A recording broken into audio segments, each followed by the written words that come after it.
Hi friends, good morning. Welcome to my channel. ಎಲ್ಲರೂ ಹೇಗಿದ್ದೀರಾ? ಎಲ್ಲರೂ ಚೆನ್ನಾಗಿದ್ದೀರಾ ಅನ್ಕೋತೀನಿ. ಯಾರೆಲ್ಲ ನನ್ನ ಯೂಟ್ಯೂಬ್ ಚಾನಲ್ ನೋಡ್ತಾ ಇದ್ದೀರಾ, ದಯವಿಟ್ಟು ಸಬ್ಸ್ಕ್ರೈಬ್ ಮಾಡಿಕೊಂಡು ವಿಡಿಯೋನ ಪೂರ್ತಿಯಾಗಿ ನೋಡಿ, ಎಲ್ಲೂ ಸ್ಕಿಪ್ ಮಾಡಬೇಡಿ.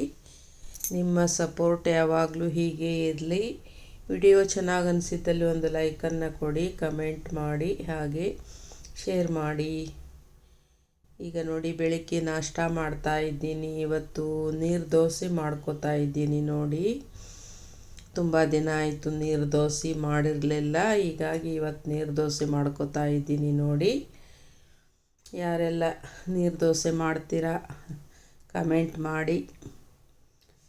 ಆಮೇಲೆ ನೀರು ದೋಸೆ ಜೋನಿ ಬೆಲ್ಲ ಅಂತ ತೆಳು ಬೆಲ್ಲ ಸಿಗತ್ತೆ, ಅದರಲ್ಲಿ ತುಪ್ಪ ಹಾಕ್ಕೊಂಡು ಬೆಲ್ಲ ಹಾಕ್ಕೊಂಡು ನೀರು ದೋಸೆ ತಿಂದರೆ ತುಂಬ ಟೇಸ್ಟಿಯಾಗಿರುತ್ತೆ. ನೋಡಿ, ನಮ್ಮೂರ ಕಡೆ ಎಲ್ಲ ಇದೇ ರೀತಿ ತಿನ್ನೋದು ಜಾಸ್ತಿ.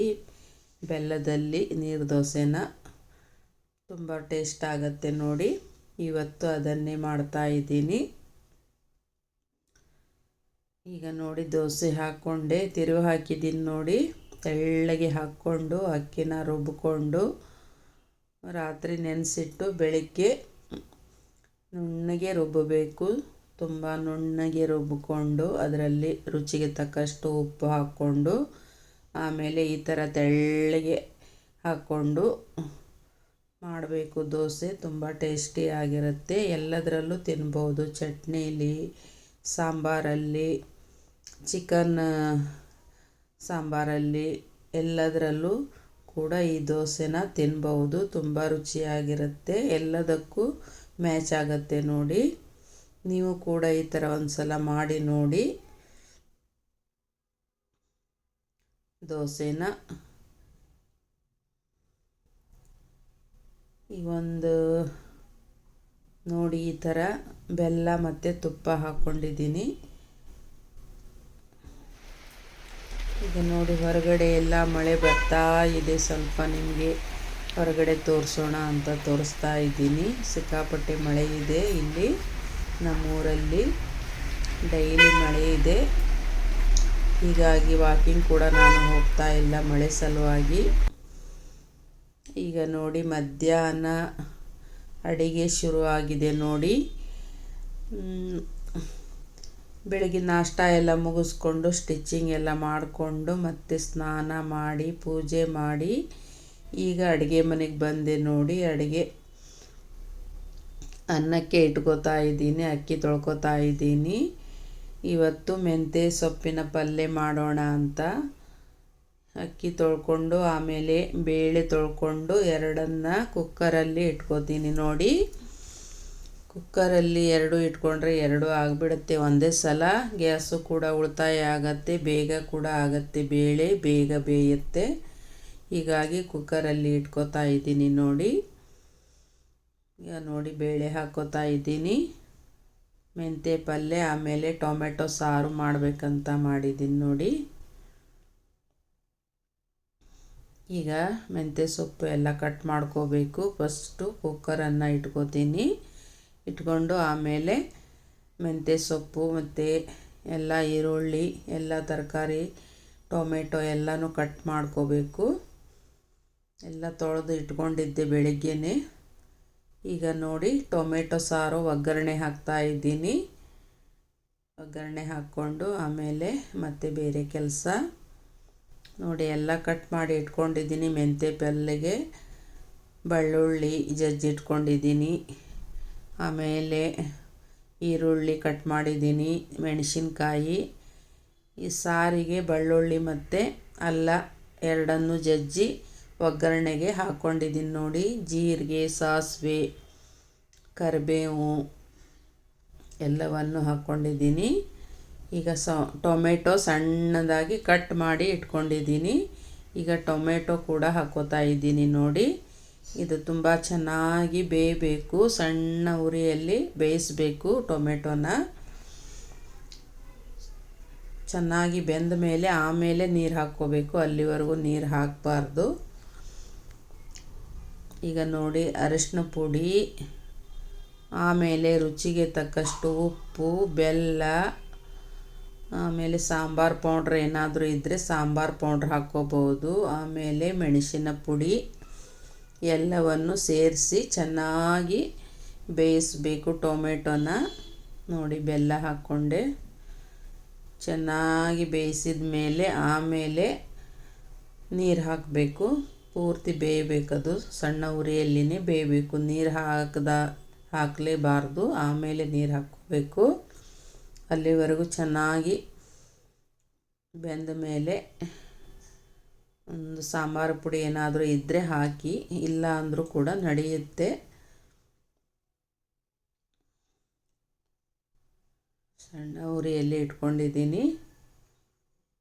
ಈ ಕಡೆ ಕುಕ್ಕರು ಆಗಿದೆ ನೋಡಿ, ಆರಲಿ ಅಂತ ಹೇಳಿ ಬಿಟ್ಟಿದ್ದೀನಿ ಕುಕ್ಕರು. ಮೆಣಸಿನ ಪುಡಿ ಹಾಕ್ಕೊಂಡೆ ನೋಡಿ. ನನ್ನ ವಿಡಿಯೋ ಎಲ್ಲ ಹೇಗೆ ಬರ್ತಾ ಇದೆ ಅಂತ ದಯವಿಟ್ಟು ಕಮೆಂಟ್ ಮಾಡಿ. ಯಾರೂ ನೋಡಿದವರು ಕಮೆಂಟೇ ಮಾಡ್ತಾ ಇಲ್ಲ, ಯಾಕಂತನೂ ಗೊತ್ತಿಲ್ಲ. ದಯವಿಟ್ಟು ಕಮೆಂಟ್ ಮಾಡಿ. ನೀವು ಕಮೆಂಟ್ ಮಾಡೋದ್ರಿಂದ ಏನೂ ಕಳ್ಕೊಳ್ಳೋದಿಲ್ಲ. ದಯವಿಟ್ಟು ಲೈಕು, ಕಮೆಂಟು, ಶೇರು ಮಾಡಿ. ನಿಮ್ಮಿಂದ ನಮಗೂ ಕೂಡ ಒಂದು ಹೆಲ್ಪ್ ಆಗುತ್ತೆ. ದಯವಿಟ್ಟು ಒಂದು ಹೆಲ್ಪ್ ಮಾಡಿ ಅಂತ ನಿಮ್ಮ ಹತ್ರ ಕೇಳ್ಕೊತಾ ಇದ್ದೀನಿ ನೋಡಿ. ನಾವು ಕೂಡ ಏನಾದರೂ ಮಾಡಲಿಕ್ಕೆ ಒಂದು ನೀವು ಹೆಲ್ಪ್ ಮಾಡಿದ ಹಾಗಾಗತ್ತೆ. ದಯವಿಟ್ಟು ಹೆಲ್ಪ್ ಮಾಡಿ. ಈಗ ನೋಡಿ ಸಾರು ಎಲ್ಲ ಬೆಂದಿದೆ. ಈಗ ನೀರು ಹಾಕ್ಕೋತಾ ಇದ್ದೀನಿ ನೋಡಿ. ಚೆನ್ನಾಗಿ ಬೆಂದಿದೆ ಈಗ ಟೊಮೆಟೊ ಎಲ್ಲ. ಈಗ ನೀರು ಹಾಕ್ಕೊಂಡೆ ನೋಡಿ. ನೀವು ನಿಮಗೆ ಎಷ್ಟು ಬೇಕೋ ಅಷ್ಟು ತೆಳ್ಳಗೆ ಮಾಡ್ಕೋಬೋದು. ಒಂದು ಲೆವೆಲಲ್ಲಿ ತೆಳ್ಳಗೆ ಮಾಡ್ಕೊಳ್ಳಿ. ತಿಳಿ ಸಾರು ಇದು. ತಿಳಿ ಸಾರು ಅಂದರೆ ತುಂಬ ತೆಳ್ಳಗೇ ಇರುತ್ತೆ. ಈಗ ನೋಡಿ ಕೊತ್ತಂಬರಿ ಸೊಪ್ಪನ್ನು ತೊಳೆದು ಕಟ್ ಮಾಡ್ಕೋತಾ ಇದ್ದೀನಿ ನಾನು. ಆವಾಗ ಕಟ್ ಮಾಡೋದಕ್ಕೆ ಮರೆತುಬಿಟ್ಟೆ. ಈಗ ತೊಳೆದು ಕಟ್ ಮಾಡ್ತಾ ಇದ್ದೀನಿ. ಕೊತ್ತಂಬರಿ ಹಾಕಿದರೆ ತುಂಬ ಚೆನ್ನಾಗಿ ಫ್ಲೇವರ್ ಬರುತ್ತೆ. ಸಣ್ಣದಾಗಿ ಹೆಚ್ಕೊಂಡು ಹಾಕ್ಕೊಳ್ಳಿ ನೋಡಿ. ಸಣ್ಣದಾಗಿ ಹೆಚ್ಕೋತಾ ಇದ್ದೀನಿ ನಾನು. ಹೆಚ್ಕೊಂಡು ಆಮೇಲೆ ಕುದಿ ಬಂದ ಮೇಲೆ ಹಾಕಬೇಕು. ತುಂಬ ಚೆನ್ನಾಗಿರುತ್ತೆ ಫ್ಲೇವರು. ಮತ್ತು ಸ್ವಲ್ಪ ಮಸಾಲೆ ಪೌಡ್ರ್ ಇದ್ದರೆ ಇನ್ನೂ ಫ್ಲೇವರ್ ಚೆನ್ನಾಗಿ ಬರುತ್ತೆ. ಈ ಊಟದಲ್ಲಿ ಬಾಯಿ ಕೆಟ್ಟಿದರೆ ಮಾಡಿದರೆ ನೆಗಡಿ, ಜ್ವರ ಈ ಥರ ಬಂದಾಗ ಈ ಸಾರು ತುಂಬಾ ರುಚಿಯಾಗಿರುತ್ತೆ. ನಾಲಿಗೆಗೆ ತುಂಬ ರುಚಿ ಕೊಡುತ್ತೆ ಈ ಥರ ಸಾರು, ತಿಳಿ ಸಾರು. ಬೇಗ ಆರಾಮಾಗ್ಬೋದು. ಬಾಯಿ ಕೆಟ್ಟಾಗ ತುಂಬ ಒಳ್ಳೆಯದು ನೋಡಿ ಈ ಥರ ಸಾರು. ಅದಕ್ಕೆ ಸ್ವಲ್ಪ ನೀವು ಹುಣಸೆ ಹಣ್ಣು ಕೂಡ ಸೇರಿಸ್ಕೊಂಡ್ರೆ ಇನ್ನೂ ರುಚಿ ಜಾಸ್ತಿ ಆಗುತ್ತೆ. ನಾನು ಟೊಮೆಟೊ ಜಾಸ್ತಿ ಹಾಕ್ಕೊಂಡಿದ್ದೀನಿ, ಹುಣಸೆ ಹಣ್ಣೇನು ಹಾಕಿಲ್ಲ. ನೀವು ಹುಳಿ ಬೇಕಂದರೆ ನೀವು ಹಾಕ್ಕೋಬೋದು ಹುಣಸೆ ಹಣ್ಣು ಸ್ವಲ್ಪ, ಇನ್ನೂ ರುಚಿ ಜಾಸ್ತಿ ಆಗುತ್ತೆ. ಈಗ ನೋಡಿ ಮೆಂತ್ಯ ಸೊಪ್ಪಿಗೆ ಒಗ್ಗರಣೆ ಕೊಡ್ತಾ ಇದ್ದೀನಿ. ಬಾಣಲೆ ಇಟ್ಕೊಂಡಿದ್ದೀನಿ. ಈಗ ಎಣ್ಣೆ ಹಾಕೋತಾ ಇದ್ದೀನಿ. ಈಗ ಬೇಳೆ ಸಾರಲ್ಲಿ ಬೇಳೆ ಕುದಿಸಿದ್ದು ಸ್ವಲ್ಪ ನೀರಿತ್ತು, ಜಾಸ್ತಿ ಇತ್ತು. ಹೀಗಾಗಿ ಸಾರಿಗೆ ಹಾಕ್ಕೊಂಡೆ ನಾನು ಆ ನೀರನ್ನು. ಈಗ ನೋಡಿ ಎಣ್ಣೆ ಹಾಕೋತಾ ಇದ್ದೀನಿ ಬಾಣಲೆಗೆ. ಈಗ ಒಗ್ಗರಣೆ ಕೊಡಬೇಕು ನೋಡಿ. ಬೆಳ್ಳುಳ್ಳಿ ಜಜ್ಜಿ ಇಟ್ಕೊಂಡಿದ್ದೀನಿ.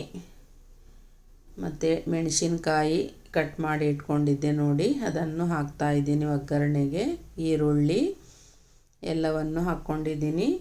ಈಗ ಇದನ್ನು ಸ್ವಲ್ಪ ಬೇಯಿಸಬೇಕು ಎಣ್ಣೆ ಒಳಗಡೆ.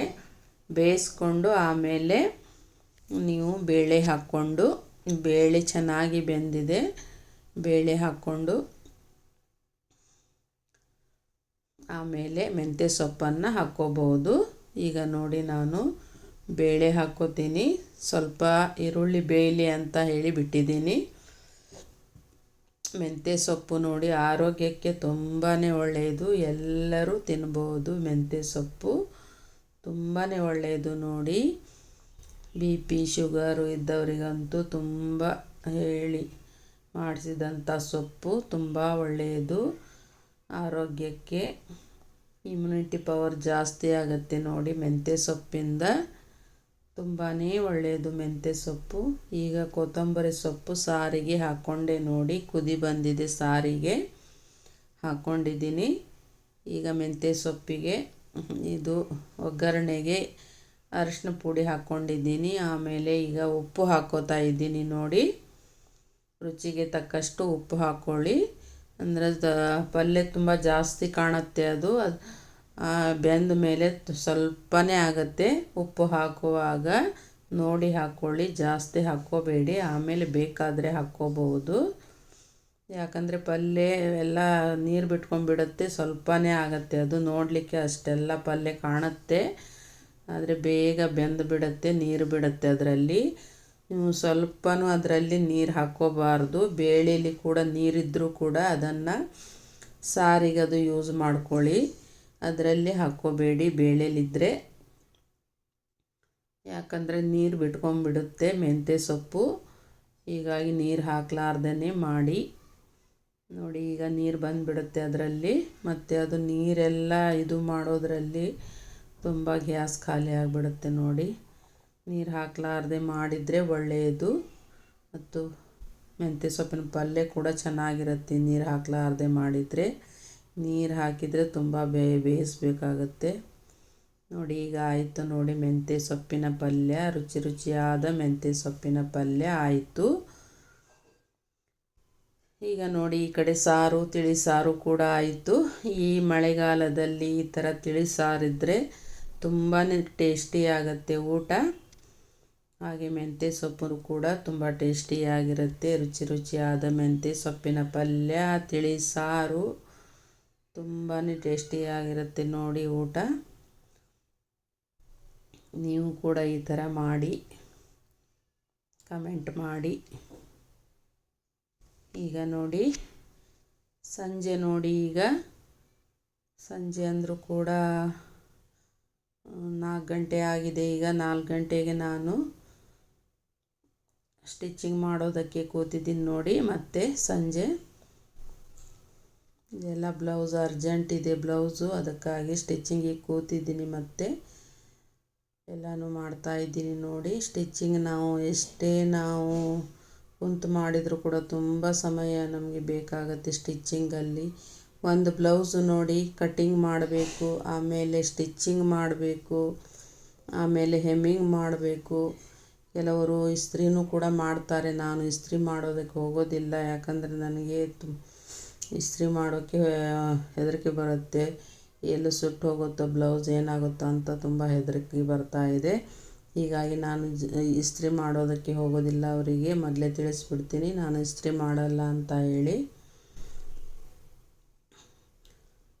ಈಗ ನೋಡಿ, ಎಲ್ಲನೂ ನಾನು ಬಾಡಿ ಎಲ್ಲ ಸ್ಟಿಚ್ ಮಾಡ್ಕೋತಾ ಇದ್ದೀನಿ. ಲೈನಿಂಗ್ ಅಟ್ಯಾಚ್ ಮಾಡಿಕೊಂಡು ಟೇಲರಿಂಗಲ್ಲಿ ತುಂಬ ಬುದ್ಧಿವಂತಿಕೆಯಿಂದ ಸ್ಟಿಚ್ ಮಾಡಬೇಕಾಗತ್ತೆ. ಒಂದು ಸ್ವಲ್ಪನೂ ಕೆಟ್ಟರೆ ಬ್ಲೌಸ್ ಎಲ್ಲ ಕೆಟ್ಟು ಹೋಗಿಬಿಡುತ್ತೆ ನೋಡಿ. ತುಂಬ ನೋಡಿಕೊಂಡು ಕಟ್ಟಿಂಗ್ ಆಗಲಿ ಸ್ಟಿಚಿಂಗ್ ಮಾಡೋದಾಗಲಿ ತುಂಬಾ ಜಾಣತನದಿಂದ ನಾವು ಸ್ಟಿಚ್ ಮಾಡಿದರೆ ಬ್ಲೌಸು ಪರ್ಫೆಕ್ಟಾಗಿ ಬರುತ್ತೆ. ಇಲ್ಲ ಸ್ವಲ್ಪನೂ ಹೆಚ್ಚು ಕಮ್ಮಿ ಆದರೂ ಕೂಡ ಬ್ಲೌಸ್ ಕೆಟ್ಟು ಹೋಗುತ್ತೆ. ಆಮೇಲೆ ಕಸ್ಟಮರ್ಗೆ ಆ ಕಡೆ ಬಯಸ್ಕೋಬೇಕಾಗತ್ತೆ ನೋಡಿ.